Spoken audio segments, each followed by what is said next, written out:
नमस्कार, मैं शंभू कुमार सिंह और आप देख रहे हैं नेशनल दस्तक। मैंने सोशल मीडिया पर डाला कि नेशनल दस्तक का अकाउंट फ्रीज हो गया है। तो जो जातिवादी मनुवादी हैं वो कह रहे हैं कि आप चोर होंगे, भ्रष्ट होंगे, इसलिए आपका अकाउंट फ्रीज कर दिया है। ये बात लेकिन मैं उनकी सफाई के लिए नहीं कह रहा हूं।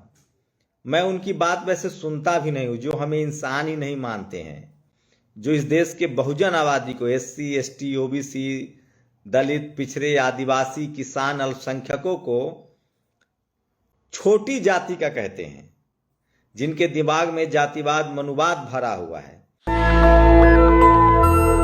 हमारे बच्चों का नंबर काट लेते हैं, जो हमें IAS बनते हैं तो हमारा CR खराब करते हैं, जो इस देश के तमाम बहुजन नेताओं को बेईमान और भ्रष्ट कहते हैं। दरअसल वो चाहते हैं कि हम सिर्फ उनके अनुयायी बने रहें। वो चाहते हैं कि हम बस सिर्फ उनके सेवक बने रहें।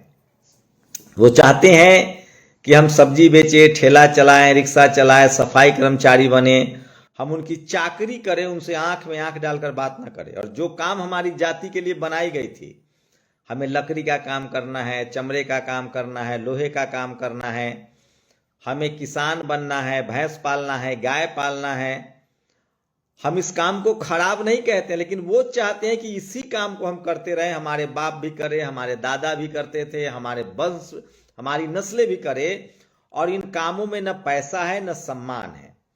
और वो काम जो उन्होंने अपने लिए रखा है, पढ़ने लिखने का काम, SP DM कलेक्टर बनने का काम, CM PM बनने का काम, सिनेमा में स्टार बनने का काम, पत्रकार बनने का काम। और पत्रकारिता तो और अभेद किला है। मैं फिर कह रहा हूं, बुद्ध ने कहा है शब्द में शक्ति होती है। आपके बहुजन समाज के बोलने से किनको प्रॉब्लम होता है? और जो लोग कह रहे हैं कि आप गलत होंगे बहुत, तो उनके लिए मैं ये बात कह रहा हूं कि सोचिए तो, क्या मायावती जी के खिलाफ लंबी जांच हुई? क्या वो भ्रष्ट थी? आय से अधिक संपत्ति की जांच हुई। मुलायम सिंह यादव के खिलाफ जांच हुई। लालू यादव को जेल में डाल दिया गया। जगदेव बाबू की हत्या कर दी गई। अरे ये देश में तो संत शिरोमणि रविदास महाराज के खिलाफ बोला गया। मेरी गलती बस इतनी है दोस्तों कि मैं बिना डरे जातिवाद और मनुवाद के खिलाफ बोलता हूं। मैं क्रिकेट में हो रहे भेदभाव के खिलाफ बोलता हूं कि भैया संजू सैमसन और रिंकू सिंह को चैंपियंस ट्रॉफी में क्यों नहीं रखा? वो टेस्ट मैच क्यों नहीं खेल सकते हैं जब वो T20 अच्छा खेलते हैं? सूर्य कुमार यादव T20 में जब जिताते हैं तो वो T20 वनडे के कप्तान क्यों नहीं हो सकते हैं? मैं जब विनोद कांबली के पक्ष में बोलता हूं, मैं जब इस देश के तमाम पॉलिटिकल नेताओं के पक्ष में बोलता हूं जिनको बदनाम किया गया, लालू प्रसाद यादव, मुलायम सिंह यादव, BSP सुप्रीमो मायावती जी, मेरी गलती यह है कि मैं इस देश के SC ST OBC के पक्ष में बोलता हूं जिनके खिलाफ हर वैकेंसी में बेईमानी होती है।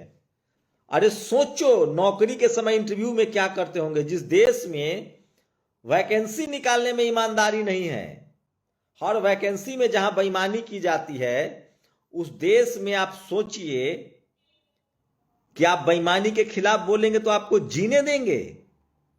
जो जातिवादी मनुवादी व्यवस्था में बैठे हुए हैं वो साम दाम दंड भेद आपके पेट पर लात मारते हैं। इसी देश में अरबों खरबों रुपए लेकर लोग विदेश फरार हो रहे हैं। अरे करवा लीजिए ना, जनगणना करवाइए, किनका कब्जा है शहरों पर, कौन अरबों खरबों की संपत्ति पर बैठा हुआ है? मैं तो बार बार कहता हूं कि इस देश का SC ST OBC किसान अल्पसंख्यक 90% लोगों के पास सिर्फ 10% संपत्ति है, और 10% लोगों के साथ 90% संपत्ति है, वो दूध के धुले हैं। अरे हमारे बाप दादा कोई बिजनेस में थे, कोई कागज पत्तर में भूल चूक हो गई होगी, क्योंकि हम लोग को तो बिजनेस करने ही नहीं दिया गया। मैं फिर कह रहा हूं, ये पूरी तरह से जातिवादी मनुवादी लोग नेशनल दस्तक को दबाना चाहते हैं, बहुजनों की आवाज बंद कराना चाहते हैं। हमारी गलती क्या है? हम इस देश के शोषित पीड़ित की पक्ष में आवाज उठाते हैं। हम जातिवाद मनुवाद के खिलाफ आवाज। पत्रकार का क्या काम होता है? पत्रकार का काम होता है पीड़ित के साथ खड़ा होना। बस हमारी यही गलती है। लेकिन सोचिए, नेशनल दस्तक जब बना, और नेशनल दस्तक की वजह से आज हर गांव, हर शहर, हर राज्य में हजारों बहुजन समाज के पत्रकार हैं। मैं अपने लिए तो डर सकता हूं, लेकिन मैं उनके लिए क्या करूं जो इस नेशनल दस्तक को देखकर आगे काम शुरू किए हैं। मैं खत्म हो जाऊंगा, लेकिन मैं डरूंगा नहीं और न मैं पीछे लौट सकता हूं, नहीं तो आने वाले समय में इतिहास मुझे माफ नहीं करेगा। हम जो भी हैं, हम बहुजन समाज के महापुरुषों की वजह से हैं। अगर फूले डर गए होते, बाबा साहब डर गए होते, पेरियार अंबेडकर डर गए होते, जगदेव बाबू डर गए होते, सोनेलाल पटेल डर गए होते, शिबू सोरेन डर गए होते, करुणानिधि डर गए होते, तो हमें यह भी न मिलता। इसलिए मैं कह रहा हूं बहुजन समाज के लोगों को, हाँ, हम संवैधानिक दायरे में रहते हैं, तो सोचिए ये सब कुछ कोशिश है कि हम हट जाएं। पहले नेशनल दस्तक को चिट्ठी आई कि आपका चैनल बंद कर दिया जाएगा, फिर उन्होंने हमारा बैंक अकाउंट फ्रीज कर दिया। ये सब कुछ जानबूझकर जो जातिवादी मनुवादी लोग सिस्टम में बैठे हुए हैं, उनकी कोशिश है, उनकी करामात है, और वो नहीं चाहते हैं कि SC ST, क्योंकि नेशनल दस्तक तो एक बहाना है। इस देश के तमाम SC ST OBC के लोग जो सोशल मीडिया तमाम जगहों पर लिख पढ़ रहे हैं, उनको डराने धमकाने की कोशिश है। मैं फिर कह रहा हूं, हम लोग के पास खोने के लिए कुछ नहीं है। हमारे पास सिर्फ बाबा साहब का संविधान है। हमारे पास जब तक संविधान है, हम संवैधानिक दायरे में रहकर बात करते रहेंगे। हम लोग किसी पार्टी के खिलाफ नहीं है। हमारी कोशिश है कि जिन पार्टियों को टीवी अखबार, पत्रकार का क्या काम है, पीड़ित के साथ खड़े होना। जिन पार्टियों को इस देश का टीवी अखबार नहीं दिखाता था, हमने उनकी खबरें दिखाई। इस देश में एक वैकेंसी नहीं आती है जिसमें बेईमानी ना हो। अरे जब वैकेंसी निकालने में बेईमानी होती है तो सोचिए इंटरव्यू में क्या होता होगा। मैं फिर कह रहा हूं, जब तक इस देश, सोचिए जाधव, एक बॉम्बे हाई कोर्ट के जज हैं जाधव, उन्होंने ईडी को साफ साफ कहा है कि आप निर्दोष लोगों को परेशान नहीं कर सकते हैं। मैं फिर कह रहा हूं, ये राजनीतिक भावना से काम की जा रही है, और मुझे नहीं पता ये सरकार के इशारे पर हो रहा है कि नहीं, लेकिन इतना पता है कि जो जातिवादी मनुवादी लोग सिस्टम में बैठे हुए हैं, वो आपके नेशनल दस्तक को बंद कराना चाहते हैं। वो हमारी नसें काट रहे हैं। आप लोग 10 मिलियन सब्सक्राइबर है, एक एक रुपए भी महीने में देंगे तो भी नेशनल दस्तक चलता रहेगा। मैं इसलिए कह रहा हूं, ये सब कुछ जानबूझ के किया जा रहा है। और जो जातिवादी मनुवादी लिख रहे हैं कि हम गड़बड़ किए होंगे, भ्रष्ट हैं, लालू यादव भी भ्रष्ट थे, शिबू सोरेन भी भ्रष्ट थे, मायावती जी भ्रष्ट थी, अखिलेश यादव भ्रष्ट थे, तेजस्वी यादव भ्रष्ट हैं, जगदेव बाबू भ्रष्ट थे। जो बहुजन नेताओं के नहीं हुए, जो बहुजन मूर्तियों को तोड़ते हैं, जो बाबा साहब की मूर्तियों को आज भी तोड़ते हैं, वो हमारे बोलने से उनके पेट में दर्द नहीं होगा। ये तो संविधान है तब इतना कर रहे हैं। सोचिए जब संविधान नहीं, मैं तो सोचता हूं कई बार और डर जाता हूं कि जब संविधान नहीं होगा तो हमारे पूर्वजों के साथ क्या क्या हुआ है। और मैं इसलिए कह रहा हूं, अरे हमारी लड़ाई ही इज्जत से जीने की है, जलालत की जिंदगी नहीं चाहिए हमें। हम आपसे संवैधानिक तरीके से लड़ेंगे, सवाल उठाएंगे। हमें जलालत की जिंदगी नहीं चाहिए, हमें सम्मान से लड़ना है। भीमा कोरेगांव हमारा आदर्श है। बाबा साहब ने कहा है, जिंदगी लंबी नहीं शानदार होनी चाहिए। वो तो दुर्भाग्य है हमारा कि हमारे बहुजन समाज के नेता इन सब खबरों से अनभिज्ञ होते हैं। सोचिए, जो लोग कहते हैं कि मुलायम सिंह यादव की मूर्ति पर पेशाब कर दो, वो हमसे सहमत होंगे। जो लोग इस देश की सबसे बड़ी नेता BSP सुप्रीमो मायावती जी का सम्मान नहीं करते हैं, वो हमसे सहमत होंगे। जो इस देश के 90% आबादी को द्वितीय दर्जे का नागरिक मानते हैं, जो उनके संवैधानिक अधिकार को नहीं मानते हैं, जो कहते हैं कि आरक्षण से मेरिट खत्म होता है, वो हमको सुनेंगे। मैं ये बात सिर्फ इस देश के बहुजन समाज के लिए कह रहा हूं। और सुन लीजिए, टीवी अखबार बाबा साहब ने शुरू किया था। जब तक आपके पास टीवी अखबार नहीं होगा, रोज रोहित वेमुला होगा, रोज पायल तडवी होगा, रोज लालू यादव होगा, रोज मुलायम सिंह यादव होगा, और आप कुछ नहीं कर पाएंगे, क्योंकि आप लोगों को जोड़ नहीं पाएंगे। इस देश का जातिवादी मनुवादी मीडिया अभेद किला बना हुआ है। एक का दुक्का जज तो हाई कोर्ट सुप्रीम कोर्ट में भी पहुंच गए हैं, डॉक्टर इंजीनियर भी बन गए, इसरो में वैज्ञानिक, नासा में भी हमारे लोग हैं, लेकिन मीडिया और में हमारे लोग नहीं हैं। जब तक चपरासी से लेकर चीफ जस्टिस तक भागीदारी नहीं होगी, ये बात करती रहनी पड़ेगी। और हम अकेले अकेले बोलेंगे तो बारी बारी से मारे जाएंगे। हम सबको एक आवाज में बोलनी पड़ेगी। और मैं इसलिए कह रहा हूं, इस देश के शोषित, वंचित, SC, ST, OBC, किसान, अल्पसंख्यकों को एक साथ बात करनी पड़ेगी। आप कभी पार्टियों में बटेंगे, आपको जाति में बांटा गया था, बाबा साहब ने आपको SC, ST बनाया। अरे आपकी जाति ही बनाई गई थी कि आप जाति वाला काम कीजिए। आप जातिवाद और मनुवाद के खिलाफ मत बोलो। और आप कहते हैं कि बोलने से क्या होता है? इस देश में बुद्ध की धरती है, संविधान है। इस देश में तमाम गैर बराबरी के खिलाफ सिर्फ बोलना है, आपको लिखना है, उसी से अधिकार मिलेगा। बोलना से और लिखने से, यही दो लोकतंत्र में सबसे बड़ा आपका हथियार है, लिखना और बोलना, और वोट की ताकत।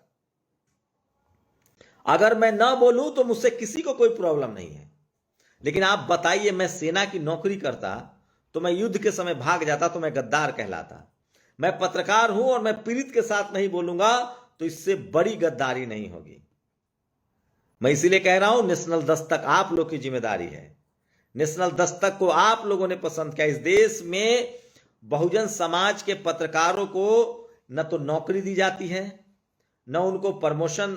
कोई गलती से दलित पिछड़ा एक दो है यहां वहां तो उनके साथ भी भेदभाव होता है। मैं फिर कह रहा हूं, यह वक्त है कि सोशल मीडिया का दौर है। आप सबको कंधे से कंधा मिलाकर खड़ा होना पड़ेगा। और तमाम ऐसे चैनलों को, जब तक आप चाहते हैं, जो समाज आवाज नहीं उठाएगा वो अपना हक अधिकार खो देगा। मैं इस देश के तमाम judiciary, media, bureaucracy, college, university, जहां भी जो है, मैं आपसे गुजारिश कर रहा हूं कि आप आवाज बनिए, आप लिखिए, इसके खिलाफ बोलिए। अगर आपको लगता है कि 10 साल में नेशनल दस्तक ने संवैधानिक दायरे में रहकर आपके हक अधिकार की लड़ाई की हो। 13 पॉइंट रोस्टर तब गया जब नेशनल दस्तक था। रोहित वेमुला को हम लोगों ने खबर चलाई जब नेशनल दस्तक था। जिग्नेश मेवानी के आंदोलन को दिखाया कि नेशनल दस्तक था। घर घर में हम लोगों ने BSP की कवरेज की क्योंकि नेशनल दस्तक था। पिछले 10 साल से हम लोग सतत काम कर रहे हैं, देर रात तक, सुबह से लेकर देर रात तक काम करते हैं। इसलिए नहीं कि हमारा सिर्फ रोजी रोटी है, ये हमारा पेट भी चलता है इसी से, लेकिन हमने इसे मिशन मूवमेंट बनाया है। हम चाहते हैं कि जो बाबा साहब का मुख्य नायक था, जो बाबा साहब का समता था, जो बहिष्कृत भारत था, बाबा साहब ने भी मीडिया शुरू किया था। जब तक आपके पास मीडिया नहीं होगा, आपके पास खबरें नहीं पहुंचेंगी कि आपके साथ गड़बड़ी कहां हो रही है, आपके साथ भेदभाव कहां हो रहा है, आपकी सफलता की कहानी। मैं इसीलिए कह रहा हूं कि ये पूरी तरह से कोशिश है जातिवादी, मनुवादी लोगों की, और इसका जवाब बहुजन समाज है। अगर आप लोगों ने और नेशनल दस्तक को बड़ा किया, सब्सक्राइब करवाइए, लोगों को बताइए, चर्चा कीजिए, गांव गांव में बताइए कि कैसे हमारा टीवी, अखबार बंद, कि हमारा सोशल मीडिया प्लेटफॉर्म बंद किया जा रहा है, कैसे पेट पर लात मारा जा रहा है। इस देश के 90% लोगों की बात करना गुनाह नहीं है। ये साम दाम दंड भेद अपना रहे हैं, ये हमारे पेट पर लात मार रहे हैं ताकि हम इसको बंद कर दें। यही इनकी कोशिश है। मैं इसलिए कह रहा हूं कि ये सबसे बड़ी खबर है जो मैं आपको बता रहा हूं। नेशनल दस्तक आपकी वजह से है, मेरी कोई हैसियत नहीं है। आप चाहेंगे तो नेशनल दस्तक चलेगा, आप नहीं चाहेंगे तो नेशनल दस्तक अकाल मौत के मुंह में समा जाएगा। मैं फिर कह रहा हूं, नेशनल दस्तक में जब तक हूं, सवाल पूछता रहूंगा, शोषित वंचित के पक्ष में आवाज उठाता रहूंगा। ये मेरी नैतिक जिम्मेदारी भी है और ये मेरे पेशे की भी ईमानदारी है। इस देश में तब तक पत्रकार दलित पिछड़े नेताओं को नहीं दिखाते थे जब तक सोशल मीडिया नहीं आया था। हमारे नेताओं को सिर्फ बदनाम किया जाता था। हमारे फिल्में, स्पोर्ट्स, सिनेमा पर बात नहीं होती थी। यहां तक कि हमारे धार्मिक आयोजन पर बात नहीं होती थी। कौन बात करता है बुद्ध विहार की, कौन बात करता है नागपुर की भीमा कोरेगांव की, कौन बात करता है चैत्य भूमि की, कौन बात करता है कुशीनगर की, कौन बात करता है लुम्बिनी की। हम अपने राजनीतिक, सांस्कृतिक, आर्थिक, सामाजिक जब इन मुद्दों पर बात करने लगे तो लोग हमें छोड़ रहे हैं, हम पर सताया जा रहा है। मैं फिर कह रहा हूं, यही मनुवाद है कि पेट पर लात मारो। मनुवादी व्यवस्था में यही था कि इस देश के शूद्र और अछूत बिजनेस नहीं कर सकते हैं, धन नहीं रख सकते हैं, काम नहीं कर सकते हैं, पढ़ने लिखने का काम नहीं कर सकते हैं। और आज भी जातिवाद, मनुवाद जारी है, लेकिन अब उसके खिलाफ लड़ाई है। अब बाबा साहब का संविधान है, डाइवर्सिटी कुछ आई है। मैं आप लोगों से गुजारिश कर रहा हूं कि आप लोग प्लीज नेशनल दस्तक को बचाइए, अपनी राय भी जरूर दीजिए। जय भारत, जय संविधान। नेशनल दस्तक की आपसे गुजारिश है कि अगर इसको बचाना चाहते हैं तो नेशनल दस्तक को सब्सक्राइब करने के लिए रेड कलर के सब्सक्राइब बटन को दबाएं, फिर बेल आइकन की घंटी दबाएं। नेशनल दस्तक को बचाने के लिए बहुत जरूरी है कि हर खबर को शेयर करें, लाइक करें, कमेंट जरूर करें।